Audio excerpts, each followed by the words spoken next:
እሸቱ ተቋሙን የገደለው ራሱ ነው፣ የሰራው የፋይናንስ ስህተት እጅግ አስከፊ ነው በማለት ይተቹታል። የባለሙያዎቹ ጠንካራ ትችት ምንድነው? ዶንኪ ቲዩብስ በምን አይነት የፋይናንስ ስህተት ውስጥ አለፈ? የቀሩትን 46ቱን ከመበተኔ በፊት ግን ዶንኪ ቲዩብ ምን አይነት አደጋ ውስጥ እንዳለ ዛሬ ምሽት 3 ሰዓት እነግራችኋለሁ። በትክክል ለመሆኑ በአንድ ሀገር ውስጥ በሚሊዮን የሚቆጠሩ ተከታዮችን ማፍራት ከ1.2 ቢሊዮን ብር በላይ ለበጎ አድራጎት ማሰባሰብና በዲጂታሉ ዓለም ስምህን በወርቅ ቀለም መጻፍ ከአስፈሪ የኪሳራና የውድቀት አደጋ ሊከላከልልህ ይችላል? የዛሬው እውነት የሚያሳየን ትልቁ ዲጂታል ግዛትህ በአንድ ጀንበር አሸዋ ላይ እንደተገነባ ቤት ሊናወጥ እንደሚችል ነው። አዎ፣ በኢትዮጵያ ማህበራዊ ሚዲያ ታሪክ ውስጥ ታይቶ የማይታወቅ በሚሊዮኖች የሚቆጠሩ ሰዎችን ያስለቀሰና ታላቅ ድንጋጤ የፈጠረ አዲስ ወቅታዊ አጀንዳ ሰሞኑን ይፋ ሆኗል። ዶንኪ ቲዩብ አሁን በትክክል አደጋ ውስጥ ነው ያለው። በቀጣዮቹ 8 ቀናት 31 ሰራተኞችን ለማሰናበት ልገደል። በሀገራችን እጅግ ስኬታማና ተወዳጅ የዩቲዩብ ቻናል የሆነው የዶንኪ ቲዩብ መስራች ኮሜዲያን እሸቱ መለሰ ተቋሙ በከፍተኛ የገንዘብ ቀውስ ውስጥ መውደቁንና የህልውና አደጋ እንደተጋረጠበት በይፋ ተናግሯል። እናንተ እስኪ በጥልቀት አስቡት።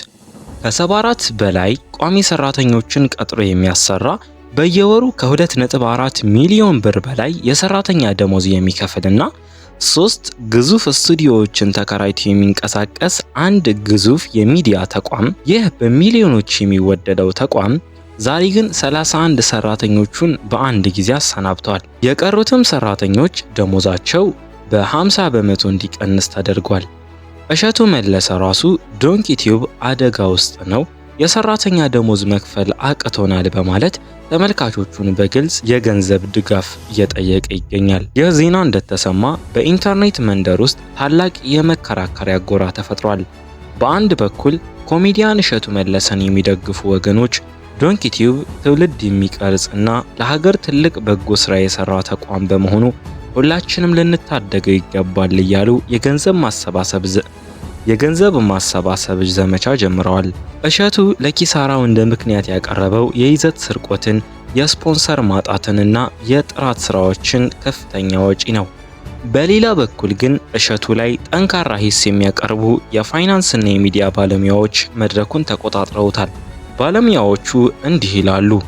ዩቲዩብ ላይ 74 ሰራተኛ መቅጠር፣ 2.4 ሚሊዮን ብር ወርሃዊ ደሞዝ መክፈልና ያለምንም ፋይናንስ ባለሙያ በስሜት ብቻ ኢንቨስትመንት ውስጥ መግባት ፍጹም የፋይናንስ ስህተትና ራስን ለኪሳራ ማዘጋጀት ነው ይላሉ።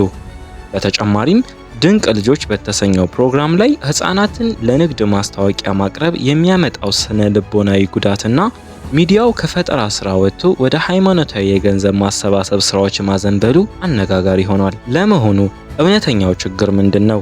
ዶንኪ ቲዩብ የይዘት ስርቆት ሰለባ ነው ወይስ የአስተዳደርና የፋይናንስ እቅድ ማውጣት ውድቀት? እሸቱ መለሰን ቢሊዮነር ነው የሚለውን የህዝብ ወሬ ያስተባበለው እንዴት ነው? ዛሬ በዚህ እጅግ ሰፊና በጥልቅ በሚመረመረው ቪዲዮአችን ከዶንኪ ቲዩብ አስደንጋጭ ኪሳራ በስተጀርባ ያሉትን እውነታዎች፣ የሥራ ሂደቱንና የተለያዩ ወገኖችን ትንታኔዎች አንድ ባንድ እንፈትሻለን። ለመሆኑ አንድ የዩቲዩብ ቻናል በየወሩ ምን ያህል ገንዘብ ሊያስፈልገው ይችላል? በማህበራዊ ሚዲያ ላይ ስኬታማ የሆኑ ሰዎችን ስናይ ህይወታቸው ሙሉ በሙሉ በቅንጦትና በገንዘብ የተሞላ ይመስለናል። ነገር ግን ከበስተጀርባ ያለው የቢዝነስ እውነታ ግን እጅግ አስፈሪና እልህ አስጨራሽ ነው። እሸቱ መለሰ በቅርቡ በለቀቀው ቪዲዮ ላይ የዶንኪ ቲዩብን የገንዘብ እንቅስቃሴ ግልጽ ሲያደርግ የብዙዎችን አይን የገለጠ እውነት ይፋ ሆኗል። ዶንኪ ቲዩብ 74 ቋሚ ሰራተኞችን ቀጥሮ የሚሰራ ተቋም ነበር። እነዚህ ሰራተኞች በየወሩ የሚከፈላቸው የደሞዝ ወጪ ብቻ 2.4 ሚሊዮን ብር ነበር። እናንተ እስኪ በጥልቀት አስቡት። በኢትዮጵያ ውስጥ በየወሩ 2.4 ሚሊዮን ብር ለደሞዝ ብቻ መክፈል ምን ያህል ከባድ እንደሆነ። ይህ ወጪ 3 ግዙፍ ስቱዲዮዎችን፣ 2 የተከራዩ የመኖሪያ ቤቶችን፣ የመብራትና የኢንተርኔት ወጪዎችን እንዲሁም ከፍተኛ ጥራት ያላቸው ካሜራዎችንና የሚዲያ ዕቃዎችን ጥገናዎች አይጨምርም። አንድ ቻናል ለማስቀጠል ብቻ በየወሩ በሚሊዮኖች የሚቆጠር ብር የሚያስፈልገው ከሆነ ያ ተቋም ከዩቲዩብ እይታዎች ብቻ የሚያገኘው ገቢ ይህንን ወጪ ለመፈጸም ፍጹም በቂ አይደለም። ታዲያ ዶንኪ ቲዩብ በዚህ ደረጃ የገንዘብ እጥረት ውስጥ እንዲወድቅ ያደረጉት ዋና ዋና ምክንያቶች ምንድናቸው? እሸቱ መለሰ ራሱ ያቀረባቸው 4 ዋና ዋና ምክንያቶች አሉ። የመጀመሪያውና ትልቁ ምክንያት የይዘት ስርቆት ወይም ደግሞ ኮንተንት ዜፍት ነው። የይዘት ስርቆት ነው። እሸቱ እንደሚለው ዶንኪ ቲዩብ ላይ የሚለቀቁት እንደ ድንቅ ልጆች ያሉ ተወዳጅ ቪዲዮዎች ገና በዩቲዩብ ላይ ተለቀው ሳይቆዩ ሌሎች የቲክቶክ፣ የፌስቡክ እና የቴሌግራም ገጾች ቪዲዮውን እየሰረቁ በገጾቻቸው ላይ ይለቁታል። ይህ ድርጊት ወደ ዩቲዩብ መምጣት የነበረበትን በሚሊዮኖች የሚቆጠር ተመልካች ስለሚወስድበት ተቋሙ ማግኘት የነበረበትን ከፍተኛ የገቢ መጠን እንዲያጣ አድርጎታል። ሁለተኛው ምክንያት ከፍተኛ የጥራት ወጪ ነው። እሸቱ ለይዘቶቹ ጥራት የሚሰጠው ግምት እጅግ ከፍተኛ ነው። ምርጥ ካሜራዎች፣ ባለሙያዎች፣ ግራፊክስ ዲዛይነሮች እና ከፍተኛ ጥራት ያለው የድምጽ ማቀናበሪያ ባለሙያዎችን ስለሚጠቀም ወጪው ከቁጥጥር ውጪ ሆኗል። ሶስተኛው ምክንያት የስፖንሰርሺፕ ማጣት ነው። እንደ ዶንኪ ቲዩብ ያሉ በሚሊዮኖች የሚታይ ትልቅ ተቋም በሀገር ውስጥ ካሉ ትላልቅ ኮርፖሬሽኖች ዘላቂና አስተማማኝ ስፖንሰርሺፕ ማግኘት አልቻለም። ነገር ግን በህዝቡ ዘንድ ትልቅ ወሬ ነበር። እሸቱ መለሰ እኮ በሚሊዮን የሚቆጠር ዶላር አለው፣ እሱ እኮ ቢሊዮነር ነው የሚል ወሬ በሰፊው ይናፈስ ነበር። እሸቱ ግን ይህንን ወሬ ሙሉ በሙሉ አስተባብሏል። እሸቱ እንዲህ ይላል፣ ሰዎች እኔን ቢሊዮነር አድርገው ይስሉኛል። እውነታው ግን እኔ በአሁኑ ሰዓት ያለኝ ሀብት አንድ የመኖሪያ አፓርትመንትና አንድ መኪና ብቻ ነው።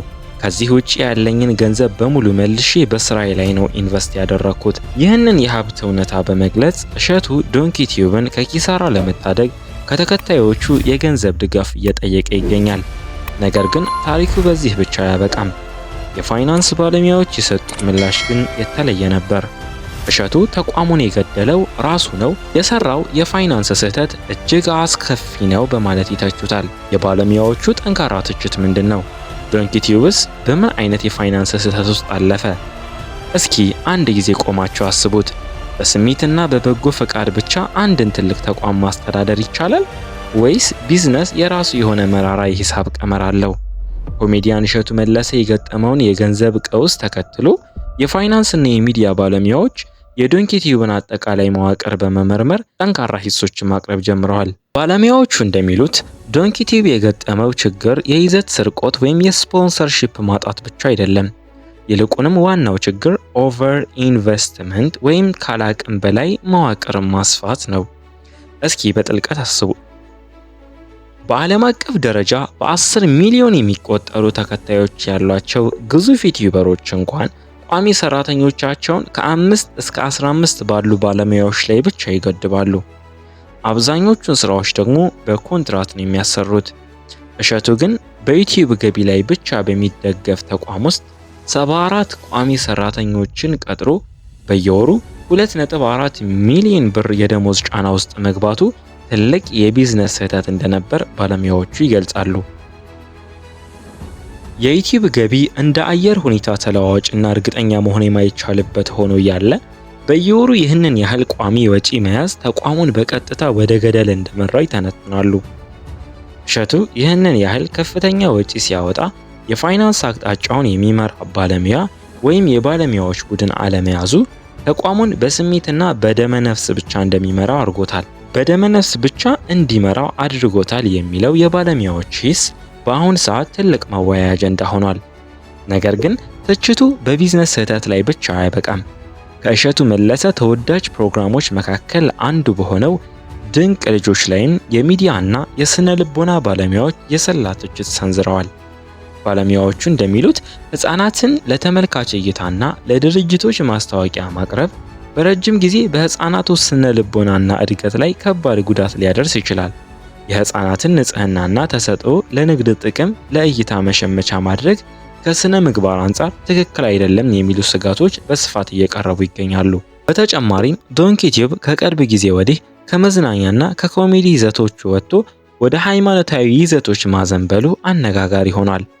ይህ ተግባር በበጎ አድራጎትነቱ ቢመሰገንም የሚዲያውን ገለልተኝነትና ሰፊ የገንዘብ ዝውውሮች የሚመሩበትን ግልጽነት ጥያቄ ውስጥ እንዲገባ አድርጎታል በማለት አንዳንድ ወገኖች ስጋታቸውን ይገልጻሉ። አሁን ባለው እውነታ ግን ዶንኪቲዩብን ለመታደግ ሰፊ የገንዘብ ድጋፍ እየተጠየቀ ቢሆንም ተቋሙ ህልውናውን አስጠብቆ ለመቀጠል ግን እነዚህን በይዘት አቀራረብ፣ በግልጽነትና በፋይናንስ አስተዳደር ዙሪያ የሚነሱትን ጥያቄዎች በአግባቡ መመለስ እንዳለበት በሰፊው እየተነገረ ይገኛል። ለመሆኑ የዶንኪቲዩብ የወደፊት ዕጣ ፈንታ ምን ሊሆን ይችላል? እሸቱ መለሰስ ተቋሙን ከውድቀት ለመታደግ ምን አይነት እርምጃዎችን መውሰድ ይኖርበታል? ታዲያ አሁን ባለው አስቸጋሪ ሁኔታ ውስጥ ሆኖ ዶንኪቲዩብ ይህንን ታላቅ የኪሳራ አውሎ ንፋስ ተቋቁሞ ለማለፍ ምን ማድረግ ይኖርበታል? ቢዝነስ ስሜት የለውም። ስሜት በሌለው የቢዝነስ ዓለም ውስጥ ደግሞ ስሜታዊ የሆኑ ውሳኔዎችን ማስተካከል ቀዳሚው ተግባር ነው። እሸቱ መለሰ 31 ሰራተኞችን ማሰናበቱና የቀሩትን ሰራተኞች ደሞዝ በግማሽ መቀነሱ እጅግ ያማል። ተቋሙ ሙሉ በሙሉ እንዳይከሰከስ የወሰደው የመጀመሪያውና አስፈላጊው የህልውና እርምጃ ዳውን ሳይዚንግ ነው። ነገር ግን ዶንኪቲዩብ ወደ ቀድሞ ጥንካሬው ተመልሶ በራሱ እግር ለመቆም የሚከተሉትን 3 ዋና ዋና የቢዝነስ መፍትሄዎች መከተል እንዳለበት ባለሙያዎች ይመክራሉ። አንደኛ፣ የፋይናንስ አስተዳደሩን ለባለሙያዎች መስጠት። እሸቱ የፈጠራ ሰው ነው፣ ክሬቲቭ ፐርሰን ነው። ነገር ግን የፈጠራ ሰው መሆን ብቻውን ጥሩ የቢዝነስ ስራ አስኪያጅ አያደርግህም። ዶንኪቲዩብ የገቢና ወጪ በጀቱን በጥብቅ የሚቆጣጠር ትርፋማነትን የሚያሰላ ፕሮፌሽናል የፋይናንስ ቡድን በአስቸኳይ መቅጠር ይኖርበታል። ሁለተኛ፣ ይዘት ባለቤትነት መብትን IP ራይትስ በህግ ማስከበር። ቪዲዮዎቹን በቲክቶክ በፌስቡክ እና በቴሌግራም ላይ የሚሰርቁበትን ግለሰቦች የዩቲዩብ ኮፒራይት ኮንተንት ID ህግ በመጠቀም ማሳገድና በህግ መጠየቅ አለበት። ይህ በሚሊዮን የሚቆጠር ተመልካች ወደ ራሱ ቻናል ብቻ እንዲመጣ ያደርገዋል። ሶስተኛ፣ የገቢ ምንጮችን ማባዛት ዳይቨርሲፋይ። ተቋሙ በዩቲዩብ እይታ ወይም በአድሰንስ ገቢ ላይ ብቻ መደገፉን አቁሞ ዘላቂ የሆኑ የኮርፖሬት ስፖንሰርሺፖችን መሳብ፣ የራሱን ታዋቂ አልባሳት መሸጥ ወይም ተከታዮቹ ወርሃዊ ክፍያ የሚከፍሉበትን ልዩ የደንበኝነት መድረክ መፍጠር ይኖርበታል። እናንተ እስኪ በጥልቀት አስቡት። የዶንኪቲዩብ የገንዘብ ቀውስ ለሁላችንም በተለይ በኢትዮጵያ ውስጥ ዲጂታል ሚዲያ ለመመስረት ለሚያስቡ ወጣቶች ትልቅ የማንቂያ ደወል ነው። ይህ ታሪክ የሚያሳየን በሚሊዮን የሚቆጠር እይታ ማግኘት ብቻውን አስተማማኝ ቢዝነስ እንደማይፈጠር ነው። ከእይታው በስተጀርባ ጠንካራ የፋይናንስ እቅድ፣ ቁጠባና ተለዋዋጭ የገበያ ሁኔታዎችን የመቋቋም አቅም ከሌለህ የስኬትህን ማማ በአንድ ጀንበር ሊያናውጠው ይችላል። ኮሜዲያን እሸቱ መለሰ ለሀገሩ ጥበብ የሰጠው አስተዋጽኦ፣ በበጎ አድራጎት ስራዎች ያሳየው ታላቅ ተምሳሌትነትና የፈጠራ ችሎታው መቼም ቢሆን የሚካድ አይደለም። ዶንኪቲዩብ የገጠመውን ፈተና አልፎ ከስህተቶቹ ተምሮ ይበልጥ ጠንክሮ እንደሚመለስ በሚሊዮን የሚቆጠሩ አድናቂዎቹ ታላቅ እምነት አላቸው። የዛሬው የዶንኪቲዩብ ታሪክ የሚያሳየን ትልልቅ ስኬቶች ሁልጊዜም ከባድ ፈተናዎችን ይዘው እንደሚመጡ ነው። እሸቱ መለሰና ዶንኪቲዩብ ይህንን አስቸጋሪ ወቅት በድል ተሻግረው ወደ ቀድሞ ጥንካሬያቸው ይመለሳሉ ብላችሁ ታምናላችሁ? እናንተስ በዚህ ጉዳይ ላይ ምን ትላላችሁ? ዶንኪቲዩብ ለደረሰበት ኪሳራ ተጠያቂው የይዘት ስርቆት ነው ወይስ የተቋሙ የፋይናንስ አስተዳደር ስህተት? ህዝቡስ አሁን ለተጀመረው የገንዘብ ማሰባሰብ ጥሪ ምላሽ መስጠት አለበት ትላላችሁ? ሐሳባችሁን ኮሜንት ላይ በነጻነት አስቀምጡልን። ቪዲዮ ይዘቱ አስተማሪ ሆኖ ካገኛችሁት ላይክ እና ሼር ማድረግ እንዳትረሱ። ለቻናላችን አዲስ ከሆናችሁ ደግሞ ሰብስክራይብ በማድረግ የቤተሰባችን አባል ሁኑ። በቀጣይ በሌላ እጅግ አስተማሪና አጓጊ ታሪክ እስክንገናኝ ሰላም።